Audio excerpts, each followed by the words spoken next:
Seguramente todos hemos escuchado la palabra epilepsia, pero ¿cuánto sabemos en realidad sobre ella? Bienvenidos a Código Púrpura, un podcast presentado por la Liga Chilena contra la Epilepsia en Radio Universo, con Francesco Gazzella.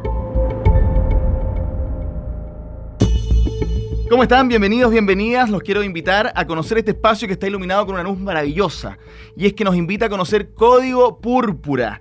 Tenemos un excepcional invitado porque justamente en este lugar presentado por la Liga Chilena contra la Epilepsia queremos conocer de esta enfermedad. ¿Cuál? La que se identifica con este color. La epilepsia, que justamente nos invita a una realidad que poco conocemos. De hecho, me incluyo. Hay mucha ignorancia sobre el tema, desde su historia hasta sus alcances en Chile y en el mundo. Y por lo mismo, Gabriel León, bienvenido, exitoso escritor, divulgador científico. Gracias por acompañarnos porque justamente queremos comprender el alcance y qué hemos pensado alguna vez y en el presente sobre este tema. Bienvenido. Muchas gracias por la invitación, un placer estar acá. Y quisiera comenzar esta conversación contigo, Gabriel. Leí hace poquito una entrevista tuya. Yo creo que te han preguntado miles de veces qué es la ciencia y una serie de cosas, y tú decías que básicamente no es un tema de delantal ni de laboratorio, sino de hacernos preguntas. Bueno, con respecto a la epilepsia, me imagino que nos hemos hecho preguntas toda la vida, por años de años.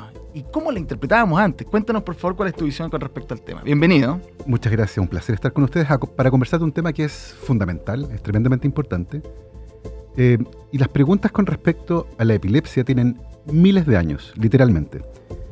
La epilepsia fue probablemente una de las primeras enfermedades en ser descritas y cuya descripción quedó en registros. Estamos hablando de tabletas de arcilla de hace 3.500 años, en Sumeria y Babilonia.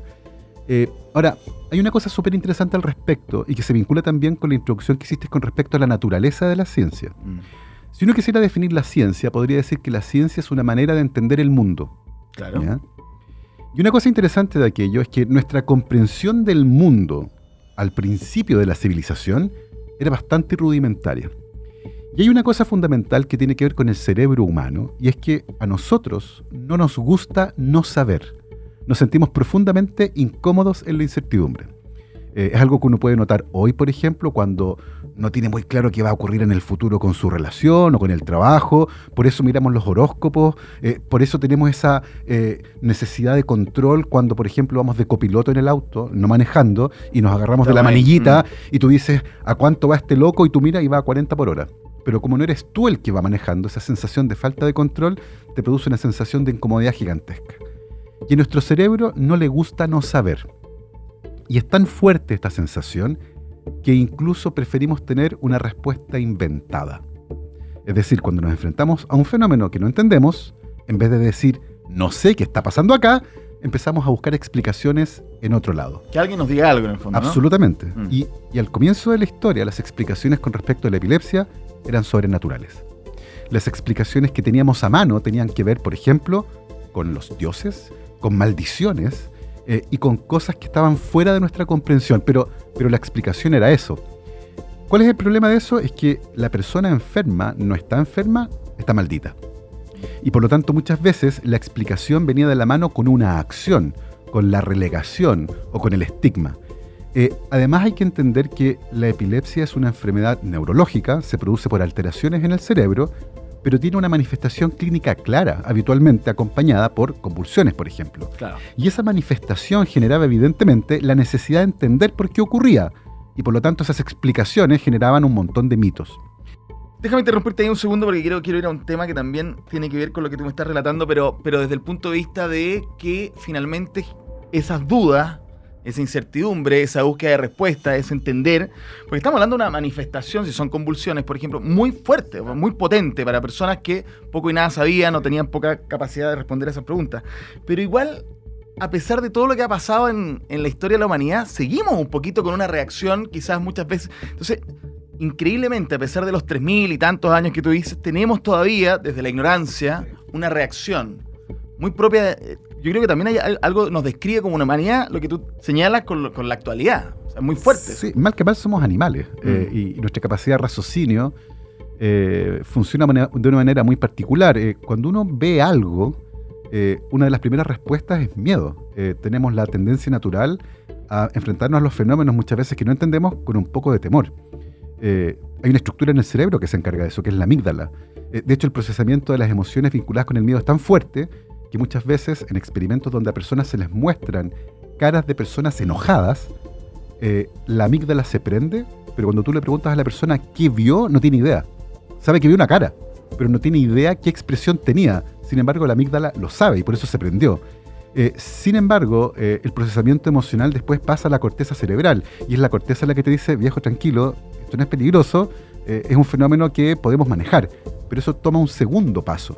Entonces, evidentemente, enfrentarse a esta manifestación clínica, a la convulsión, al desmayo y otras manifestaciones que están vinculadas con un ataque de epilepsia, generaba esa respuesta, miedo. Y el miedo genera exclusión, tú no quieres estar cerca de esa persona. Y tú lo dijiste, a pesar de que ha pasado un montón de tiempo, miles de años literalmente, desde las primeras descripciones clínicas de la epilepsia, sigue siendo todavía la respuesta de la mayoría de las personas porque no se han enfrentado de manera cotidiana a ese escenario. Entonces, conversábamos recién afuera si alguna vez uno había presenciado a una persona con una crisis epiléptica. Creo que 2 veces me ha tocado. En mis 50, también, en mis 50 años. Sí. Estadísticamente hablando es poco. Es poco. Y por lo tanto sigue siendo una experiencia que para la mayor parte de la población sigue siendo poco frecuente. Y ahí aparece, yéndonos para atrás en la historia de la humanidad, ahí aparece Dios, ahí aparece la maldición. ¿No despertaba un interés científico, digamos, en la época? Yo diría que la primera aproximación racional al tema de la epilepsia la tuvo Hipócrates, el médico griego famosísimo, ¿cierto? Un poco antes del año 60 a.C., donde él establece que esto no es una maldición, no son los dioses, no es brujería. Y él dice, esto es una manifestación de un problema en el cerebro. O sea, ya a esa altura habla de cerebro. Había ubicado el sustrato biológico de la condición. O sea, el cerebro como este ente que controla el cuerpo. Y eso lo sabía a partir de personas que se habían lesionado el cerebro y mostraban manifestaciones clínicas que eran similares, perdían el control del cuerpo. Y por lo tanto, la hipótesis de Hipócrates estaba basada en la evidencia científica. Pero la verdad es que nadie lo tomó en cuenta. Porque la carga cultural de la explicación que todo el mundo entendía era muchísima más fuerte. Y de hecho, no solo las enfermedades neurológicas, sino que también las enfermedades psiquiátricas fueron circunscritas en el mundo de la posesión demoníaca, la manifestación de la brujería y otras cosas que tenían que ver con lo sobrenatural. De hecho, y en un hecho que es muy desafortunado en la historia biomédica, la epilepsia comparte, junto con muchas patologías psiquiátricas, el estigma de la segregación, del abandono y también del encierro. Y de hecho, un médico francés en el siglo XIX se encarga de desencadenar a pacientes de un hospital, el Salpêtrière, que es un hospital que tiene una historia tremenda, incluidos a pacientes que estaban diagnosticados con epilepsia, porque la falta de comprensión, ojo, no solo de la enfermedad, sino que también del funcionamiento del cerebro, hacían que fuera algo que estaba completamente fuera de los cánones de la ciencia. Y a medida que empezamos a entender un poco cómo funciona el cuerpo humano, cómo funciona el cerebro, lentamente nos fuimos dando cuenta que había vínculos. Inicialmente, por ejemplo, lesiones en ciertas áreas del cerebro producían síntomas muy particulares, y hay casos descritos en la historia que son fenomenales. Hay un paciente francés que se conoce como Tan, porque lo único que podía decir era tan. Y el médico que lo examinó, de apellido Broca, una vez que este paciente muere, examina su cerebro y determina que hay una lesión en una región específica del cerebro que él hipotetiza afecta la producción del lenguaje, porque esta persona hablaba bien y en un momento dejó de hacerlo. Y esa área se llama área de Broca y efectivamente controla el lenguaje. Y fueron casos como esos los que lentamente permitieron decir, ¿sabes qué? Esta masa que tenemos en el cráneo, el cerebro, tiene zonas específicas que regulan ciertas cosas. Pero yo diría que no fue sino hasta la primera mitad del siglo XX cuando se descubre que el cerebro humano, y el cerebro de todos los animales que tienen cerebro, funciona con corrientes eléctricas muy pequeñas, pero que son fundamentales para entender cómo coordinan las funciones del cuerpo. Y la invención del electroencefalograma fue fundamental porque permitió determinar, por ejemplo, cuál es la actividad eléctrica normal en una persona despierta, en reposo, durmiendo, en distintas manifestaciones que podían ser determinadas y también en condiciones patológicas. Y muy temprano, después de la invención del electroencefalograma, unos 3 o 4 años después, a principios de los años 30, se hace un electroencefalograma durante una crisis epiléptica. Y se determina que lo que hay ahí es una crisis de la actividad del cerebro. Y el cerebro humano que usualmente tiene zonas que se activan dependiendo de lo que tú estés haciendo. Si estás hablando, se activan ciertas zonas. Si estás leyendo, se activan otras. Si estás escuchando, se activan otras. Y lo que se determinó en ese momento fue que, por alguna razón que no se entendía bien, partes importantes del cerebro, a veces un hemisferio completo o ambos hemisferios, comenzaban a tener actividad eléctrica al mismo tiempo, simultánea. Y eso se vinculaba con todas las manifestaciones clínicas de la epilepsia, pero nos tomó 3.000 años. Impresionante. Ahora, el hecho de que después de toda esa cantidad de tiempo, estoy pensando cuántos espacios culturales de distintas civilizaciones tuvimos frente a una manifestación que no sabíamos qué era, y todos más o menos concluían lo mismo hasta que la tecnología nos permitió descubrir otra cosa. Pero una vez que supimos algo más, que entendimos un poquito más el cerebro y llegamos a esta patología, en fin, nacen más preguntas vinculadas a una orientación científica, o nacen también preguntas que probablemente también segmentaron a este grupo de la población. Yo creo que un poco de las dos. El cerebro tiene una cosa bien particular. ¿Nos hizo más honestos con estas personas? Es decir, ¿te entiendo? ¿O nos alejó? De nuevo, yo creo que un poco de los dos. Porque sigue habiendo mucho estigma y por eso es tan importante este podcast. Porque se habla poco públicamente de la enfermedad. Todavía tiene ese manto como de misterio. Y todo lo que tiene manto de misterio motiva la generación de respuestas inventadas. Y ahí está el problema. Manto de misterio, Gabriel, si sabemos más. Porque hablamos poco. Yo creo que ese es un problema que tenemos como sociedad. En general, nadie quiere hablar de las cosas que son catalogadas como desagradables. Y las enfermedades en general son catalogadas como algo de lo que es mejor no hablar. Y eso es un problema gigantesco, porque si no hablamos de esto, ¿en qué momento vamos a aprender? ¿En qué momento vamos a comprender? ¿En qué momento nos ponemos en los zapatos del otro? Del que sí sufre la enfermedad, y digo sufre porque se tiene que enfrentar no solo a las manifestaciones físicas de la condición, sino que también a todo lo que tiene que ver con el rechazo social, la discriminación, los mitos, y todo lo que tiene que ver con enfermedades de esta naturaleza. Que dominó culturalmente nuestra visión de lo que pensábamos que era. Pero también me llama la atención otra cosa. Tú lo decías, en tus 50 años, 2 veces. Sí. No es tanto. Pero yo me imagino que también con el crecimiento de la población en la Tierra, digamos, fuimos más testigos que esto que antes. Pero de nuevo se genera el fenómeno de que no queremos entenderlo muy bien. Lo que pasa es que a medida que se comprende un poco mejor la enfermedad, también se comienzan a comprender otras cosas que tienen que ver con qué cosas la gatillan. Y por ejemplo, lesiones que se producen en el cerebro durante el parto, que eran mucho más frecuentes antes, tenían una incidencia mayor en la generación de epilepsia en el resto de la vida. Y por lo tanto se han ido eliminando progresivamente algunos factores de riesgo, ya particularmente los que tienen que ver con el ambiente. Sin embargo, siguen habiendo, por ejemplo, lesiones en el cerebro producto de traumatismo que pueden desencadenar epilepsia. Siguen habiendo otras patologías que también se vinculan con estos factores genéticos que siguen presentes en la población. Entonces, tengo la sensación de que todavía sigue siendo algo que la población en primera persona no experimenta de manera cotidiana.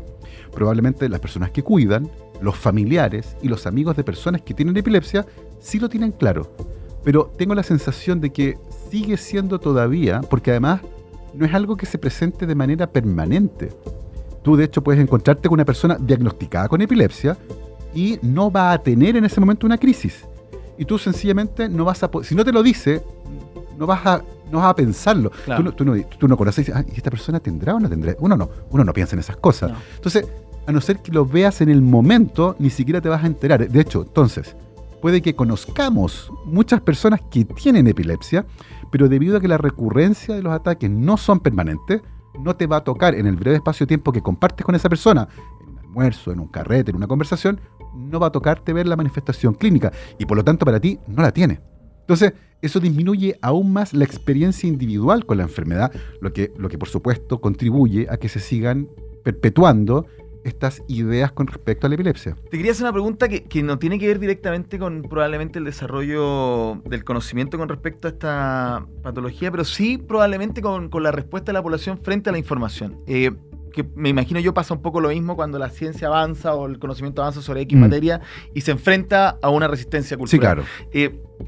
¿Cómo, por ejemplo, científicos de la época, doctores que habrán investigado, qué sé yo, van tratando de decirle al mundo, viejo, esto no es tan así?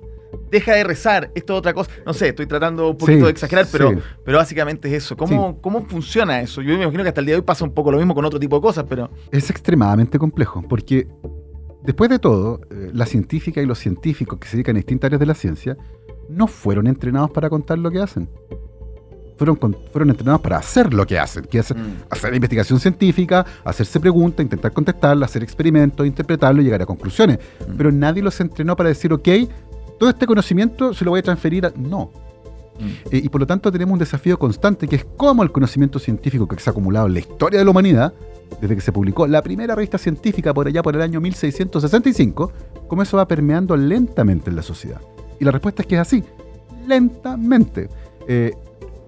Con poco esfuerzo activo, que busque directamente comunicar lo que se ha encontrado. Y eso tengo la sensación, es un problema que tenemos como comunidad científica. ¿Cómo conectamos mejor los hallazgos de la ciencia con la comunidad? Porque las personas no leen revistas científicas.